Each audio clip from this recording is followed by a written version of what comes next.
Scheherazade est une vraie musulmane. Et je trouve que notre religion, l'islam, c'est le savoir en général. Et je trouve qu'il n'y a aucune contradiction d'être étudiante et musulmane. Monsieur Belmeki est directeur de l'Institut électronique de l'Université d'Oran, celui dans lequel étudie Scheherazade. Si on a une montagne d'or, plus on se la partage et plus on devient pauvre. Quand il s'agit de savoir, plus on se le partage et plus on devient riche. Et à mon avis, on doit utiliser toutes les forces disponibles dont on a dans ce pays, c'est-à-dire aussi bien la femme que l'homme. Et à mon avis, la femme doit jouer son rôle en ce qui concerne le progrès scientifique et l'enseignement scientifique. Et pourtant, certains fondamentalistes, certains extrémistes s'élèvent encore contre l'instruction des femmes et leur droit au travail, comparant les femmes qui travaillent à des femmes de mauvaise vie. Monsieur Amar Talbi est le recteur de l'Université islamique de Constantine. وهذه آراء ليس لها أصل في الدين، وإذا وجدت عند البعض فهي تقاليد قديمة ميتة ليس لها أي قيمة.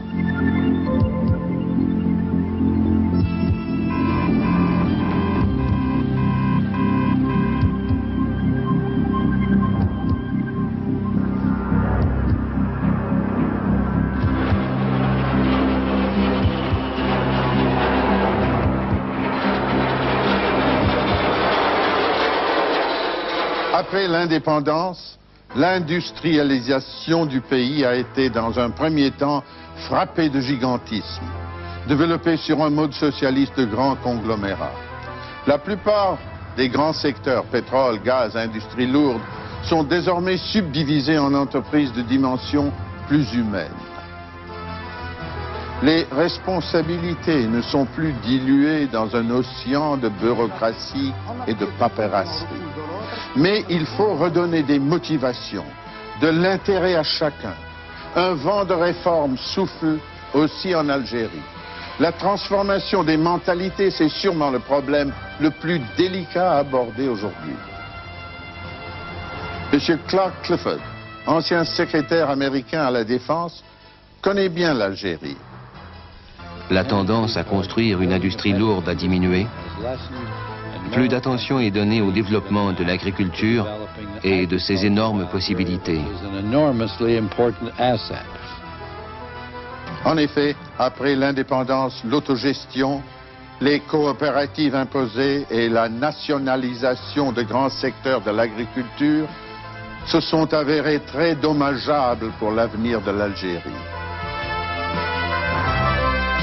La majeure partie des paysans se désintéressent d'un produit de la terre qui ne leur appartient pas.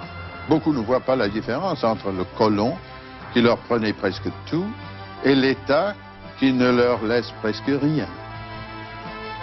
Mais le gouvernement pratique désormais une politique plus réaliste en matière agricole. بعد الاستقلال طبعا كانت لنا انشغالات كثيرة ما اهتمينا بهذا الجانب، لكن عندما بدينا في تصنيع ربما أحد الغلطات ارتكبناها في الماضي هو وضع المصانع نحو المدن الكبرى والمتوسطة، وكانت في بعض الأحيان حتى يعني مركبات صناعية توضع في مناطق فلاحية. هذا ما أدى إلى مغادرة الأرض بالنسبة للفلاح لصالح طبعا الصناعة والمركبات الصناعية. وطبعا عندما انتبهنا بالخطر عند تقييم الوضع الاقتصادي للمسيرة الطويلة منذ الاستقلال إلى سنة 79 بدينا نأخذ بعض الإجراءات بدون شك راح تحسن الأمور، والهدف التي نطمح إليه هو لابد نصل إلى الاكتفاء الذاتي. الاكتفاء الذاتي بالنسبة للإنتاج اللي هو ممكن نصل إليه بحكم أرض الجزائر اللي هي غنية عن التعريف كما شرت في البداية، كانت في الماضي تكفي سكانها وكانت تصدر لبلدان كثيرة من أوروبا. فاليوم بفضل هذه الإجراءات وهذه العناية ممكن جدا أننا نصل في سنوات قليلة للاكتفاء الذاتي بالنسبة للميدان الغذائي. Nous retournons à Guémar où nous avons rencontré Aoun Guedam, 49 ans. Il est le bénéficiaire des nouvelles dispositions de la politique agricole algérienne qui redistribue les terres aux paysans qui le désirent. À première vue, le pari semble ici impossible. La terre attribuée à Aoun n'est qu'un morceau de désert. Pourtant, avec de l'eau, Aoun va gagner son pari.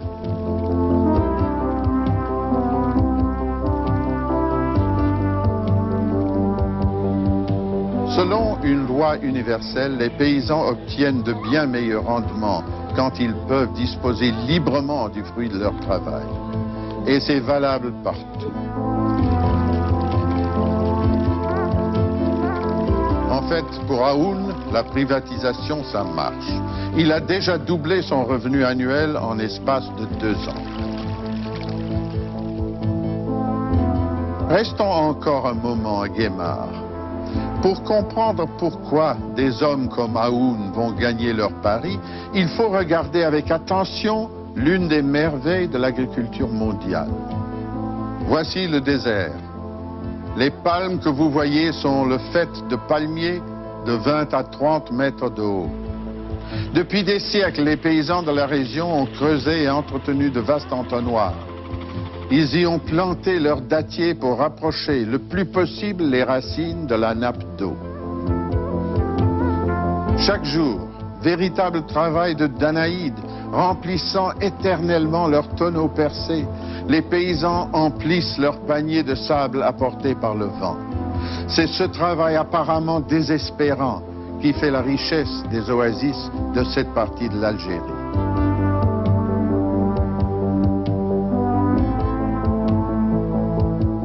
L'expérience n'enrichit pas que les hommes.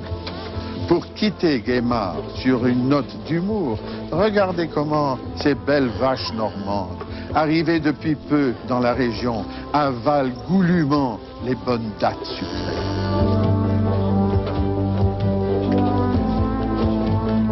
Mais regardez aussi comment les moutons, premiers occupants des lieux depuis des siècles, dégustent les mêmes dattes avec distinction, recrachant prudemment les noyaux.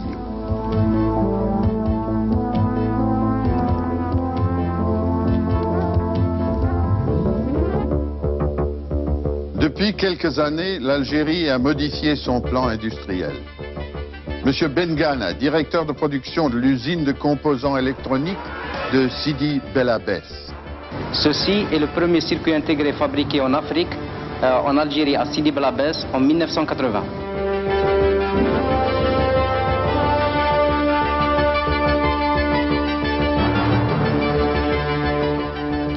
Aujourd'hui, l'Algérie se tourne résolument vers les industries modernes, vers la société d'information.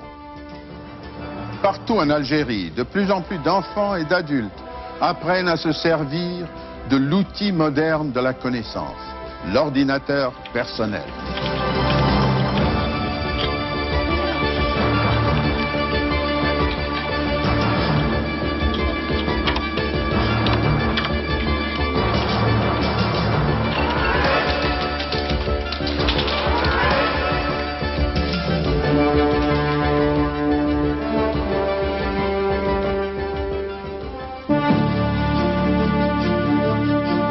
Depuis des années déjà, l'Algérie est reconnue comme l'un des grands leaders du tiers-monde, affichant clairement son non-alignement.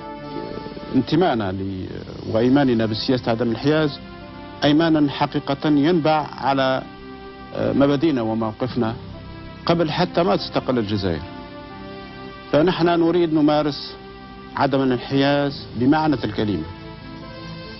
لا نريد ننتمي لأي كتم الكتل.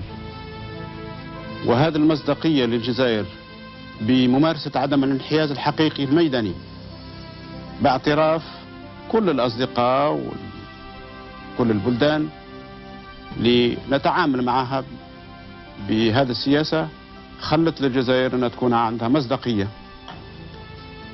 في سياستها الخارجية وهذا ما أدى كذلك للجزائر أنها تساهم مع دول أخرى في معالجة بعض القضايا الحساسة، وهذا ما أدى ربما نجاح الجزائر في تدخلاتها من أجل السلم لإنهاء المشاكل المطروحة هنا وهناك وبالأخص في بعض المناطق. الجزائر ساهمت بقدر الإمكان وربما وصلت إلى نتيجة بفضل هذا المبدأ المقدس للجزائر، الانتماء لعدم الانحياز وممارسة عدم الانحياز الحقيقي والميداني. Monsieur Andrew Young, maire d'Atlanta, ancien assistant de Martin Luther King et démocrate plein d'avenir, au dire des sondages américains. Parce qu'ils refusent d'être des marionnettes, nous avons tendance à dire qu'ils sont dans le mauvais camp.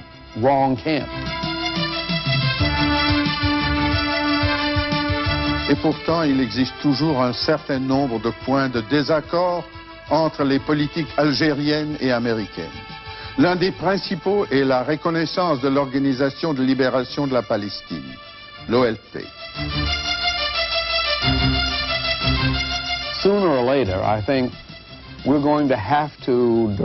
Nous allons devoir faire attention à impliquer toutes les parties du conflit du Proche-Orient dans des négociations qui sauveront cette région du terrorisme et du chaos. Ça a toujours été la position algérienne. Et depuis quelque temps, c'est ma position. Et je pense que c'est la bonne position. Et que les États-Unis et les autres nations devraient l'adopter avant qu'il ne soit trop tard.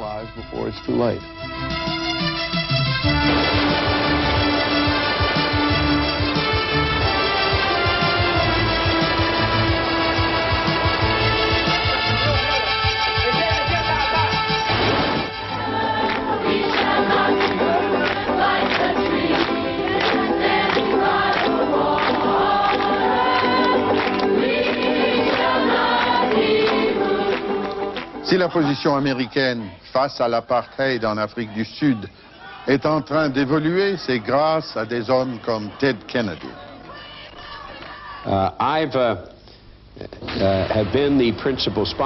J'ai été le principal soutien au Sénat américain contre l'apartheid. J'ai noté que parmi les nombreux pays ayant pris une position très marquée contre l'apartheid, l'Algérie est aux avant-postes.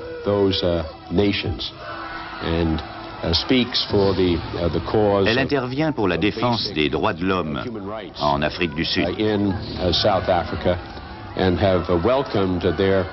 J'appuie sa position très claire et sans équivoque pour la fin de l'apartheid en Afrique du Sud.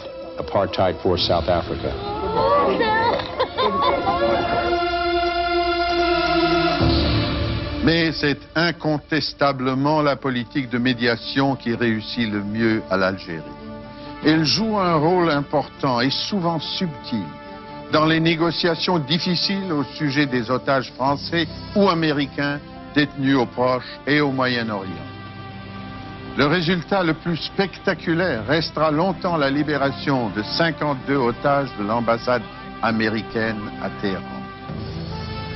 الجزائر بحكم سياستها المستقلة بمعنى الكلمة في الداخل وفي الخارج واتخاذ قرارها المستقل في كافة القضايا العادلة في الخارج خلى طبعا تكون لها علاقة وصداقة مع كافة البلدان. عندما عرض على الجزائر أن تتدخل لمساعدة البلدين للخلاف المطروح بينهم بالنسبة للرهائن، وهذا بطلب من إيران وبموافقة وطلب الولايات المتحدة، كان الشرط الوحيد للجزائر هو عامل الثقة. فقلنا إذا كان ثقوا في الجزائر والتزام باتفاقيات اللي اتفق عليه يلتزم بكل الأطراف في تطبيقه، فنحن مستعدين نتحرك. فعندما حصلنا على هذا المبدأ الأساسي ألا هو ثقة البلدين في الجزائر، فكان هو سبب النجاح. Invested us with a responsibility En nous investissant de la responsabilité de recevoir les 52 citoyens américains désormais à Alger, la demande iranienne nous est apparue comme une marque de confiance. La mission semblait simple. En fait, il fallait que l'Algérie joue un peu le rôle de facteur. Ils ne faisaient pas que transmettre les messages. Ils les interprétaient. Ils nous aidaient à comprendre ce que voulaient les Iraniens et réciproquement. Pendant les 13 jours de négociations, j'ai, avec l'équipe américaine qui était en Algérie, travaillé avec eux 24 heures sur 24, sous la direction du président Benjedid. Quand finalement les 52 otages sont arrivés, tous sains et saufs, les Américains ont ressenti une immense gratitude pour le peuple algérien et le président Benjedid. Cette immense considération, les Américains la ressentent encore.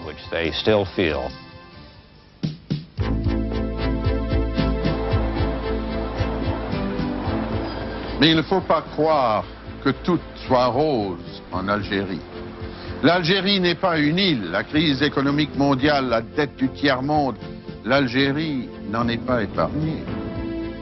Il ne faut pas oublier que les pays les plus développés, Amérique du Nord, Europe, Japon, font face eux aussi à la crise, avec plus de 35 millions de chômeurs. Dans les pays du tiers-monde, c'est encore pire. Et pourtant, le Nord profite toujours du Sud. Le Sud a donc besoin de trouver ses propres solutions pour survivre.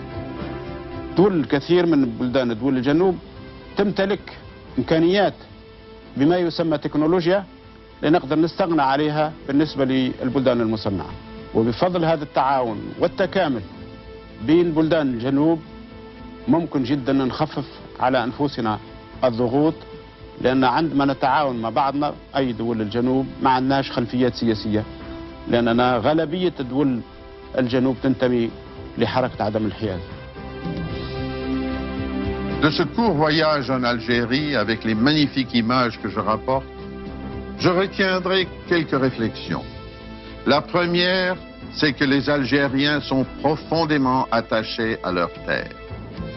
Écoutez Hassiba. Je pense que c'est un bon pays, car il est mon pays. C'est mes origines ici. J'aime bien ce pays. Et s'il faudra, je ferai la même chose que mes ancêtres. Sacrifier tout pour ce pays. J'espère qu'elle n'aura jamais à le faire, se battre avec un fusil. Mais on peut être certain que l'Algérie peut compter sur elle. Et c'est essentiel. Car, et c'est l'autre leçon que je tire de ce voyage, c'est que dans un monde en difficulté, un pays ne peut compter que sur lui-même pour survivre et pour progresser. En effet, le pétrole s'épuise, le gaz aussi. La crise mondiale est loin d'être terminée. Ne l'oublions pas, 75% des Algériens ont moins de 30 ans. Or, les ambitions de la jeunesse ne sont pas les mêmes que celles de leurs parents. Si, comme eux, ils sont épris de liberté, ils veulent aussi réussir leur vie, s'épanouir intellectuellement et matériellement. Leur éducation, leur instruction est un défi pour le pays. Un défi aussi important que tous les efforts de développement accomplis jusqu'alors. Et ce défi, c'est l'avenir de l'Algérie. احنا نريد يعني المداخيل او ثروات الدولة توجه الى مصلحة المواطن وبناء المستقبل.